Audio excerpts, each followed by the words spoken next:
Back to God, back to God's nature, இறைவனுடைய தன்மைக்கு திரும்புதல் அப்படின்னு பேர். ஏன்னா நம்ம ஏற்கனவே இறைவனுடைய தன்மையை விட்டு எங்கேயோ போயிட்டோம். எல்லா மனிதர்களும் நேற்று என்ன பண்ணியிருக்கான், ஒரு பையன் சாதி வெறியில் கூட படிக்கிற பையன், 9ஆம் கிளாஸ் பையன்தான், வீட்டிலேருந்து அருவாள் எடுத்துகிட்டு வந்து முதுகுலேயே வெட்டியிருக்கான். ஸ்கூலில் இப்படி நடக்குது. ஒரு மனுஷனை இன்னொரு மனுஷன் கொலை பண்ணுற அளவுக்கு சாதி வெறியில் அந்த பையனை வளர்த்துருக்காங்க நாட்டு பெற்றோர்கள். எவ்வளோ தான் சாதி இல்லைன்னு சொல்லி இவ்வளோ தூரம் கொண்டு வந்து பிள்ளைகளை முன்னேற்றி கொண்டு வந்தாலும் இன்னும் சமுதாயத்தில் இருக்கிற சில கீழ்த்தரமான ஆட்கள் சாதிகளை பேசி சாதி வெறியை தூண்டிவிட்டு இறைவனுடைய தன்மையிலிருந்து மனிதர்களை எங்கேயோ பிரித்து கொண்டு போயிட்டாங்க. ஏன் அப்படின்னா உன்னை விட நான் உயர்ந்தவன் என்ற கருத்து. ஆனால் பவுல் என்ன சொல்கிறார்னா, எல்லாரையும் உங்களிலும் மேலானவர்களாக கருதுங்கள் அப்படின்னு சொல்லி சொல்கிறார். இதான் வேதம் நமக்கு சொல்லிக் கொடுக்குறது. மற்ற மனிதர்களை உயர்வானவர்களாக கருதி அவர்களுக்கு அதிகமான மரியாதையும் கண்ணியத்தையும் கொடுங்கள் அப்படின்னு சொல்கிறார். இந்த பூலோகத்தில் இருக்கிற மற்ற எல்லா மதங்களும் என்ன சொல்கிறார்கள் என்றால், நான் உயர்ந்தவன், மற்றவர்கள் எல்லாம் என்னை விட கீழானவர்கள் இப்படி நினைக்கிறாங்க. இதனால தான் கொலை பாதகங்களும் பகையும் வெறியும் எல்லாம் நடக்கும்.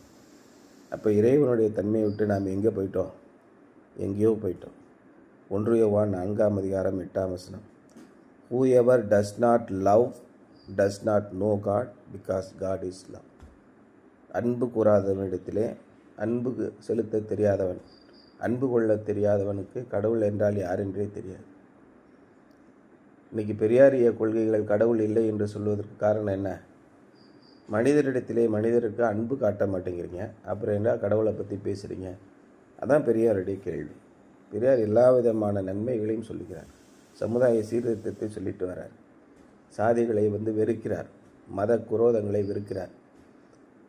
கடவுளுடைய பெயரை சொல்லி மனிதனுக்கு மனிதன் ஏற்ற தாழ்வுகளையும் பகைமையும் உண்டாக்கினீர்கள் என்றால் கடவுள் இல்லை.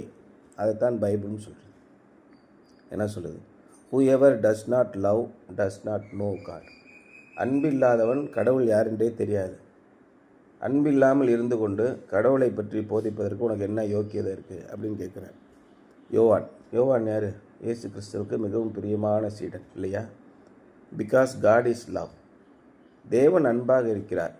அந்த அன்பு இல்லாமல் சமுதாய ஏற்றத்தாழ்வுகளை நீங்கள் சிந்திக்கும்போது, சாதி வெறி பிடித்தவர்களாக இருக்கும்போது எப்படி? சாதி ஏற்றத்தாழ்வுகளை நீங்கள் பார்க்கக்கூடாது. அவன் நேர்மை உள்ளவனாக இருக்கிறானா, இறைவனுக்கு பயப்படுகிறவனாக இருக்கிறானா, உழைக்கிறவனாக இருக்கிறானா, இதைத்தான் நீங்கள் பார்க்க வேண்டும். உழைக்காமல் உட்கார்ந்து கொண்டு அடுத்தவருடைய உழைப்பை சுரண்டி தின்கிறவன் எப்படி உயர்ந்த மனிதனாக இருக்க முடியும்?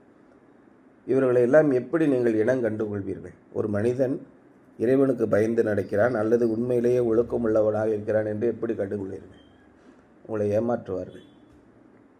இறைவன் மட்டுமே காண்பிக்க முடியும். நீங்கள் இறைவனோடு சேர்ந்து இருக்கும்போது இறைவனுடைய குணம் உங்களை ஃபுல்லாக நிரப்பும். அப்பொழுது யார் என்ன காரியங்கள் தெளிவாக தெரியும். வேதமே என் பாதைக்கு தீபம். நீங்கள் வேத எழுத்துக்களை படித்து ஆண்டவரோடு கூட ஒன்றி இருக்கும்போது யார் உண்மை பேசுகிறார்கள், யார் பொய் பேசுகிறார்கள், யார் ஏமாற்றுகிறார்கள், யார் ஏமாற்றவில்லை என்பது தெளிவாக உங்கள் பாதையில் தெரியும். இப்படி வேதங்களை படிக்காமல் ஆண்டவருடைய சன்னிதானத்தில் நீங்கள் ஜெபிக்காமல் போனால் இடறி விழுவீர்கள். அதான் தாவீது எல்லாத்தையும் யோசனை பண்ணி எல்லாவற்றையும் படித்து பார்த்து தன்னுடைய வாழ்க்கையில் அனுபவித்து அப்புறம் சொல்கிறார், வேதமே என் பாதைக்கு தீபம், பாதைக்கு தீபம் வேதமே அப்படின்னு சொல்லிக்கிட்டே இருக்கார். எங்கள் அம்மா அந்த பாடிக்கிட்டே இருப்பாங்க. இந்த வேத எழுத்துக்களை நீங்கள் படிக்கவில்லை என்றால் அன்பு உங்களிடத்திலே இருக்காது. அன்பு உங்களிடத்திலே இல்லை என்றால் தேவன் யாரென்றே, இறைவன் யாரென்றே உங்களுக்கு தெரியாது. இறைவன் யாரென்று தெரியவில்லை என்றால் நாம் இறைவனை விட்டு எங்கோ வழி மாறி போய்விட்டோம். இப்பொழுது மறுபடியும் இறைவனுடைய தன்மைக்கு நாம் திரும்ப வேண்டும். Love is a part of the very being and nature of God. அன்பு இல்லாமல் நாம் ஒருவரிடத்தில் ஒருவர் பேசவே முடியாது. நம்மிடத்திலிருந்து எப்பொழுது அன்பு போகிறதோ அப்பொழுது நாம் எல்லாரும் விரோதிகளாக மாறிவிடுவோம். இதான் உண்மை. அப்போ அன்பு மிக முக்கியமான ஒரு இறைவனுடைய தன்மை இல்லையா? If we are united to God through faith in Christ, இயேசு கிறிஸ்துவிலே வைக்கிற நம்பிக்கையின் மூலமாக நீங்கள் இறைவனோடு ஒன்றி இருந்தீர்கள் என்றால் வி ஷேர் இஸ் நேச்சர். அப்பொழுது நாம் இறைவனுடைய தன்மையே நாமும் கொண்டிருப்போம். இறைவனிடத்திலே நீங்கள் சேரவில்லை, நீங்கள் ஜெபிக்கவில்லை, நீங்கள் முழங்கால் படியிட்டு இறைவனை தேடவில்லை என்றால் இறைவனுடைய தன்மையிலிருந்து விலகி போவீர்கள். நம்மிடத்திலே அன்பு இருக்காது, நாம் எல்லாரும் தனித்தனியாக பிரிந்து போய்விடுவோம். எப்பொழுது நாம் இறைவனோடு சேர்க்கிறோமோ அப்பொழுது நாம் எல்லாரோடையும் சேர்ந்து கொள்வோம். இதுதான் மிக முக்கியமான ஒரு தன்மை. And since its nature is love, love is the test of the reality of your spiritual life. நாம் ஆவிக்குரிய வாழ்க்கையிலே எப்படி வாழ்ந்து கொண்டிருக்கிறோம் என்பதற்கான பரிசோதனை, ஒரு பரீட்சை, ஒரு டெஸ்ட். நீங்கள் ஆவிக்குரிய வாழ்க்கையிலே எங்கே இருக்கிறீர்கள், எவ்வளோ உயரத்திலே இருக்கிறீர்கள், எவ்வளோ முதிர்ச்சியிலே இருக்கிறீர்கள், அப்படி நீங்கள் டெஸ்ட் பண்ணணுன்னா நீங்கள் எந்த அளவுக்கு அன்புள்ளவர்களாக இருக்கிறீர்கள் என்பது தெரியும். நீங்கள் உங்களுடைய அன்பின் அளவுகோலை வைத்து இறைவனிடத்திலே எந்த அளவிலே இருக்கிறீர்கள் என்பதை நீங்கள் எளிதாக தெரிந்து கொள்ளலாம். உங்களிடத்திலே அன்பே இல்லை என்றால் நீங்கள் இறைவனோடு இல்லை. குறைந்த அன்பு இருந்தால் என்ன ஆகும்? பேதுரு ஒரு முறை வந்து இயேசுகிட்ட கேட்குறான், அந்த பொம்பளை சும்மா இருக்காமல் போட்டு காலில் 2 லட்ச ரூபா அந்த சென்ட்டை ஊற்றி தலை மயிரை வச்சு தொடச்சிட்டு உட்காந்துருக்கா, ஏங்க அது தேவையில்லாத வேலை.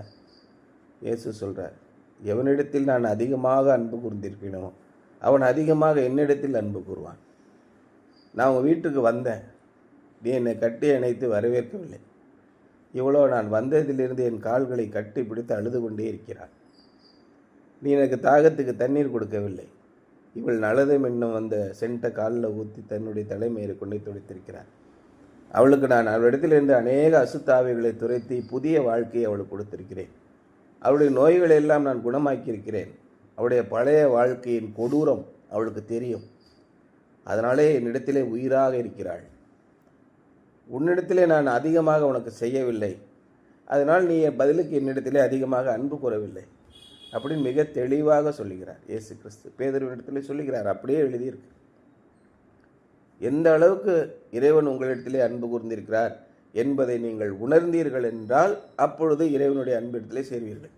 ஆமாம், என்னத்தை கடவுள் ஞாயிற்றுக்கிழமை போகிறோம், சர்ச்சுக்கு போகிறோம், முடியும், என்னத்தை இப்படியே இருந்தீங்கன்னா ஆண்டவருக்காக ஒரு பாடல்களை பாடுவதற்கு மனசு வராது. இறைவன் உங்களுக்கு அதிகமாக மன்னித்திருக்கிறார், அதிகமான ஆசீர்வாதத்தை அவர்தான் கொடுத்தார் என்று இயேசு கிறிஸ்துவின் மேல் இருக்கிற விசுவாசத்தை கொண்டு நீங்கள் நம்பினீர்கள் என்றால் இறைவன் மீது அதிகமாக அன்புள்ளவர்களாக இருப்பீர்கள். எங்களுடைய வாழ்க்கையெல்லாம் பின்னாடி நோக்கி பார்த்தீங்கன்னா ரொம்ப மோசமான வாழ்க்கை.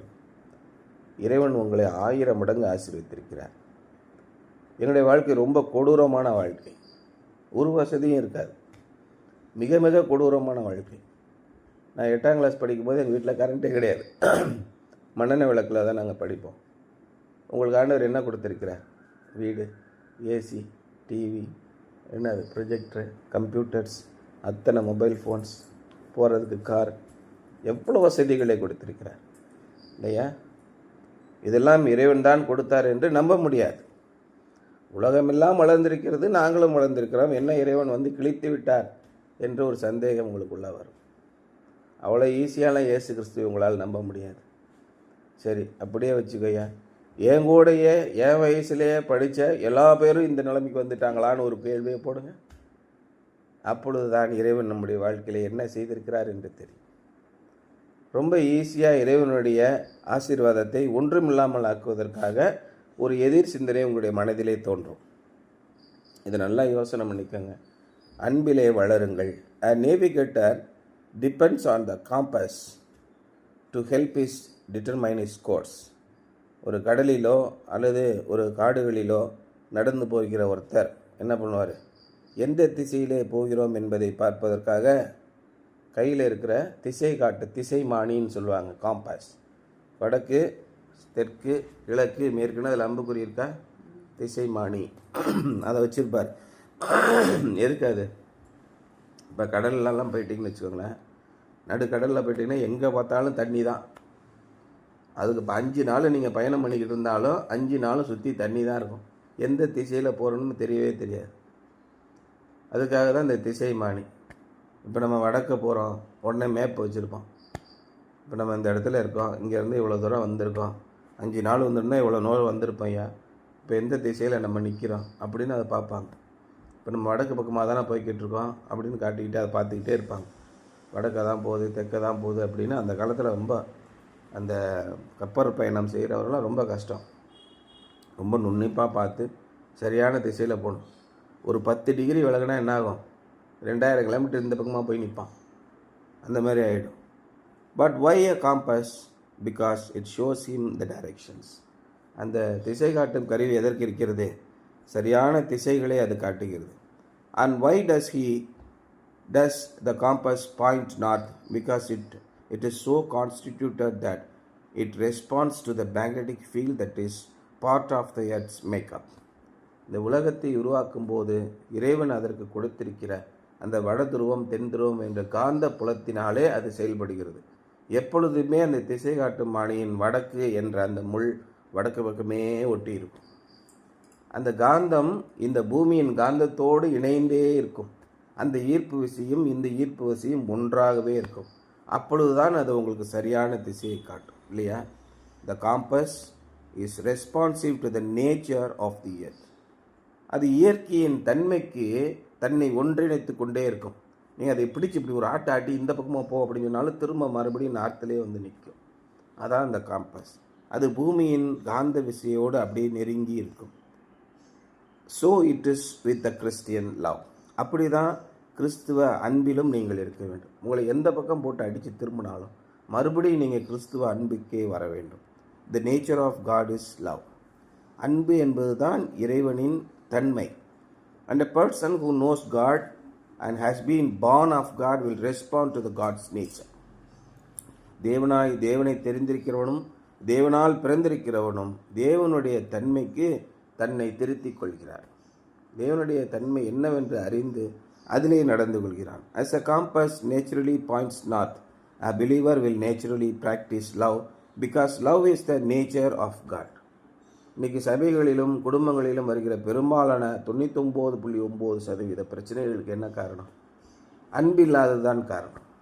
இறைவன் அன்பாக இருக்கிறார். இறைவனை விட்டு எப்பொழுது நாம் வழிவிலகுகிறோமோ, இறைவனுக்கு உரிய கணத்தை எப்பொழுது நாம் கொடுக்காமல் போகிறோமோ, அப்பொழுது நம்முடைய குடும்பம் பிரிந்து போகிறது. நாம் எப்பேற்பட்ட பிரிவில் இருந்தாலும் மறுபடியும் இறைவனிடத்திலே போய் சேர்ந்து விட்டால் அன்பு வந்துவிடும், எல்லாரும் ஒன்றாக இணைந்து விடுவோம். இதுதான் மிக முக்கியமான விஷயம். This love will not be forced response. இது கட்டாயம் எல்லாரையும் கட்டாயப்படுத்தி ஒன்றிணைக்கிற ஒரு செயல் அல்ல. It will be a natural response. ஏன்னால் இறைவனின் தன்மை உங்களுக்குள் இருக்கிறது. இறைவன் உங்களோடு இருக்கிறார். நீங்கள் இறைவனை விட்டு விலகி போகும்போது மறுபடியும் அந்த தன்மை இறைவனோடு சேரவே முயற்சிக்கும். எல்லா மனிதர்களும் எவ்வளோப்பட்ட குற்றங்களை செய்தவர்களும் கொலைபாதகர்களும் ஒரு 10 ஆண்டுகள் சிறை தண்டனைக்கு பிறகு என்ன யோசிக்கிறான்? அப்பயே அன்பாக இருந்திருக்கலாம், நான் செஞ்சது தவறு என்பதை எப்பொழுது உணர்கிறான்? உள்ளே இறைவனின் தன்மை இருக்கிறது. சாதி வெறி பிடித்தவன் என்ன சொல்கிறான்?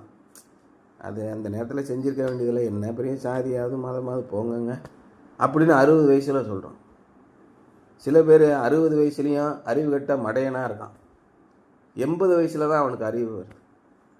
ஆமாம், என்ன வாழ்க்கை வாழ்ந்துட்டோம் அப்படின்னு எல்லாரும் மறைவான ஒரு வாழ்க்கை வாழ்ந்து கொண்டிருக்கிறார்கள். இறைவனின் தன்மை உள்ளே இருக்கிறது, அதை மூடி அமுத்துகிறார். நீங்கள் இறைவனை விட்டு வழிவிலகி போயிருந்தால் மறுபடியும் இறைவனிடத்திலே போங்க. மறுபடியும் அன்பினாலே நிறைந்தவர்களாயிருங்கள்.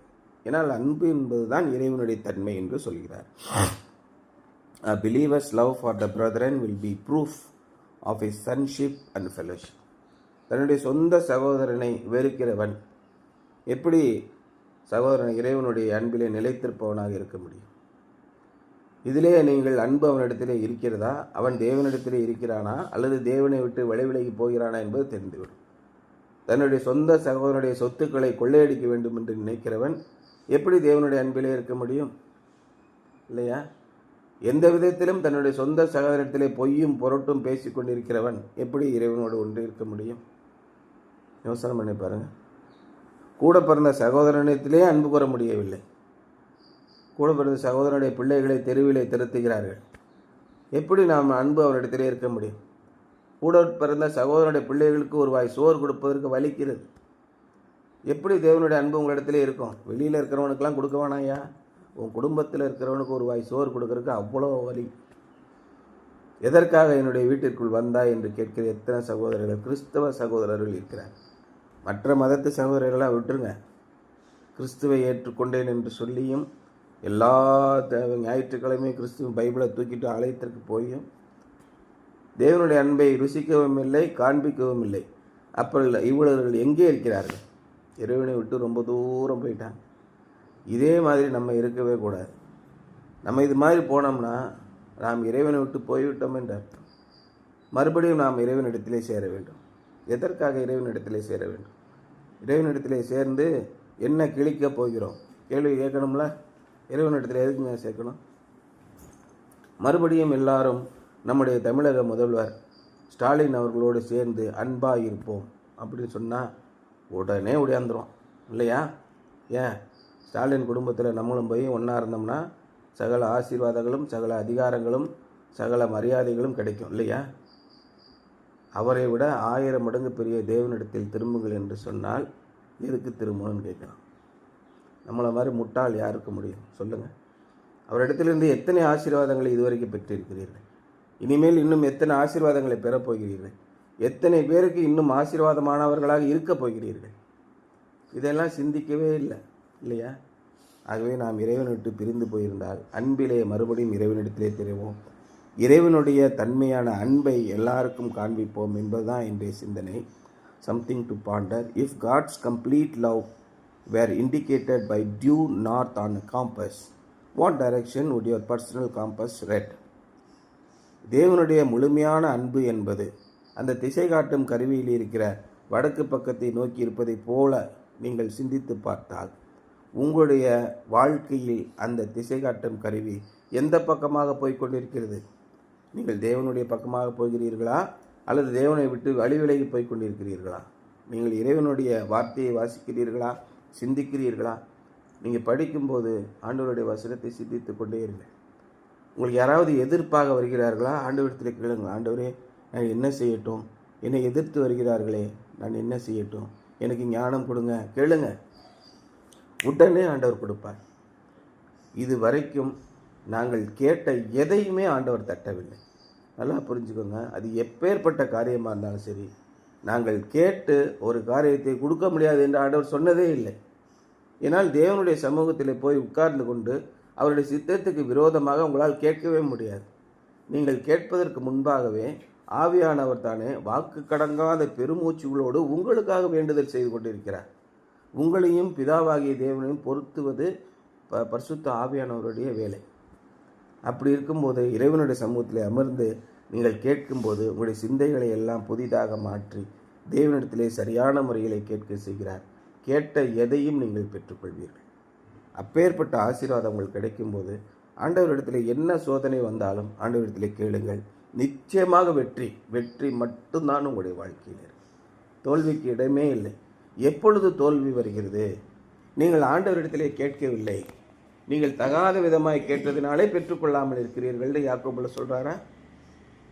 அப்போ நீங்கள் தகுதியாய் பரிசுத்த ஆவியானவரிடத்திலே மண்டியிட்டு, ஆண்டவரே, நான் எப்படி கேட்க வேண்டும், இந்த சூழ்நிலையில் நான் எப்படி சமாளிக்க வேண்டும் என்ற ஞானத்தை எனக்கு தாங்க அப்படின்னு கேட்டிங்கன்னா ஆண்டவரோடு கூட ஒன்றி இருப்பீர்கள், அன்பிலே நிறைந்திருப்பீர்கள், அன்பை எல்லாருக்கும் கொடுப்பீர்கள் என்பதுதான் இன்றைய சிந்தனை. சரியா?